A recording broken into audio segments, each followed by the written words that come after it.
Hey guys, Chriselle here, and I wanted to revisit a topic that I discussed, I think, about a year ago, and that is chronic health and writing or being a creative or just like trying to be productive, I suppose. And it's just one of those issues that kind of just keeps coming up because, like chronic illness don't quit. It just keeps on coming back. So it's something that I have to wrestle with constantly and I have to think about constantly. And I just kind of wanted to start up a conversation and just consider some things. So in July, I am now recording this at the end of July. It'll go up in August. But during the month of July 2019, I had two of the worst migraines that I have had in a very long time. And I wrote about this on my blog. I'll post links to those posts below.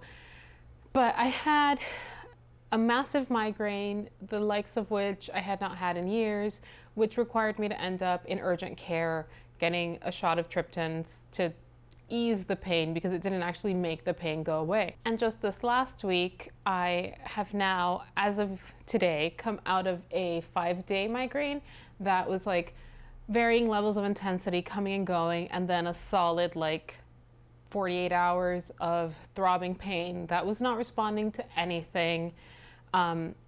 It impedes my work. It stops me from even being able to focus or think.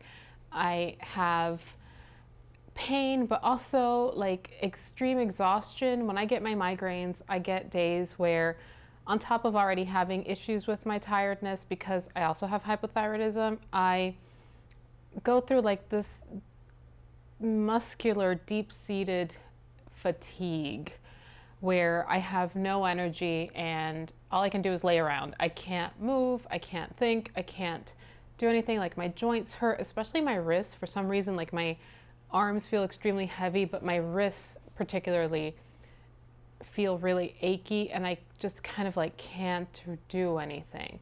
I get extremely clumsy, I drop things, and it's just a mass of symptoms that I go through, and every migraine is different. Some are more intense in pain, some come with more aura, some come with extreme sensitivity to smells and noise and light. Those are some of the worst ones. I prefer the ones that don't have the extreme sensitivity to light because it's really hard for me to make my apartment completely dark. I do not have blackout curtains, and for reasons I will not be trying to install anytime soon.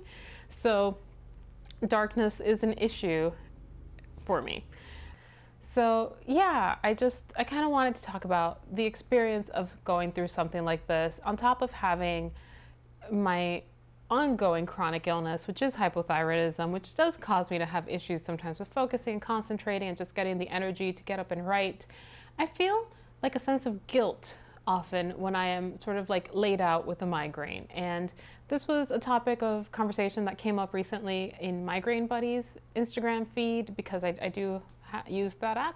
I started using it recently to keep track of my symptoms because I've got a app tracking everything in my life nowadays, it seems.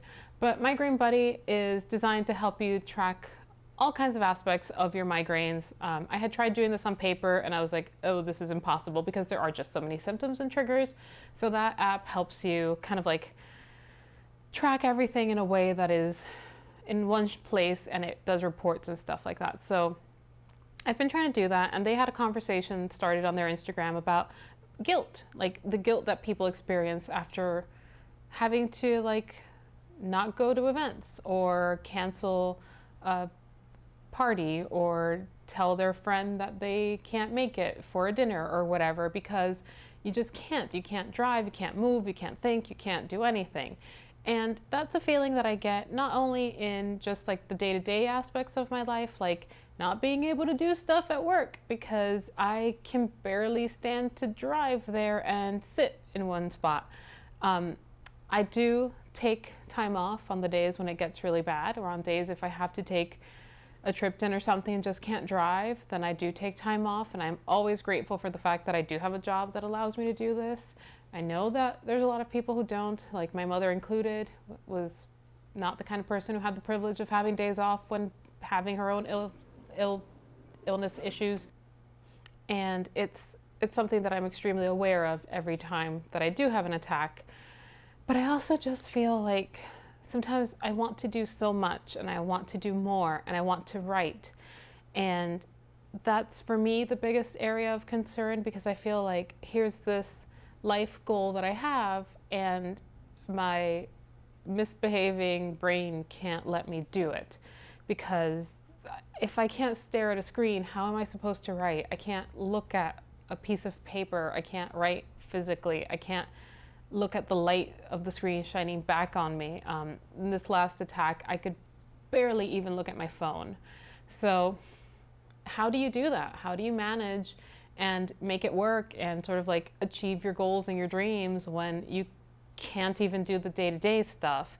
And it's really hard, and it's not something I have an answer to. So I don't think anybody has an answer to. And I think part of it is just the struggle is learning to accept it and to move on, and kind of like reminding myself that I am where I need to be, I suppose, or that I will get there. This is a goal that I'm going to stick to and keep trying to work through, but it's just going to take longer. And that's always hard, because there is that sense of comparison when you see somebody else achieving more than you, even though you try not to. It's just kind of just one of the toxic side effects of our culture, I think. The idea of hustle culture, or the idea of work, work, work, because you're never going to get it unless you do it, and stuff like that. And it's like, well, what if you can't? What if you physically just can't do it? Like, are you less because you can't? Are you considered to not be trying hard enough? It's a really difficult conversation to have. And I think it's something that requires a lot more awareness. I know that there is a book that is specifically about writing a chronic illness, and it's been on my list for a little bit, and I just haven't gotten around to buying it and reading it. But I am really interested in how other writers and creatives respond to just dealing with stuff like this, like using your good days to maximize the time you have, but also like, what do you do when the good days are so few and far between? And I just don't know. So for instance, in July, I do track my writing days. I track the amount of time and the number of pages that I edit and write. I have different ways of tracking depending on the process. But right now I'm in an editing stage and rewriting. So I track it. And I had 13 no writing days for various reasons. Like, a bunch of them were migraines, some of them were prodrome, which is like all the symptoms that come up right before the pain actually hits. And if I am lucky, sometimes I can catch it early enough in the prodrome stage, and I just go through like the weird manic energy / inability to focus, and I can stop the pain from happening, but sometimes I just can't. So in this last 2 weeks of July, I had 5 days of prodrome and 5 days of headache, and I just got nothing done for 10 days. And then there were like 3 other days during the month when nothing got done. So I look at that and I am disappointed in myself, and I'm upset, and I kind of like, like express that disappointment to myself. I'm really critical and self-critical, and at the same time, what else am I gonna do? Like, there's nothing I can really do. And so, I don't know, this is just kind of a rambly sit down video, but I just kind of wonder, like, how do you sort of like stop being so hard on yourself when you do have a chronic illness and you're trying to do something creative, or you're trying to achieve something, or work on a work project or whatever, and you kind of feel like you're letting yourself down, or you're letting your team down, or whoever, like, or you feel like you're falling behind because you just can't do things. And I think it's part of a much larger conversation, and it's a conversation that I've kind of been following, especially as I get more involved with chronic health boards and stuff like that. I have joined the Mighty under the recommendation of a colleague who mentioned being a member, and I think that is a great space because so many of these conversations are happening on there. It's a really good awareness website that has like every single chronic issue you can think of, has a board. It's like Reddit for chronic health problems, like pretty much. So that's a really good place for me to sort of like see that other people are experiencing the same thing. But I just kind of wanted to bring it up, sort of like revisit that last video that I did. The cats are going to the bathroom again, because every time I record, the cats have to go to the bathroom. So we're gonna end it here. I have no answers.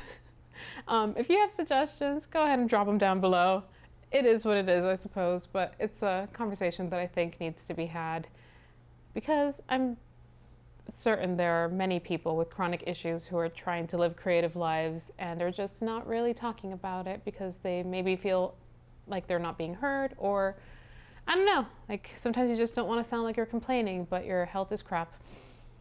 So there you go. I'll end it here. I'm okay. I'll talk to you guys later. Bye.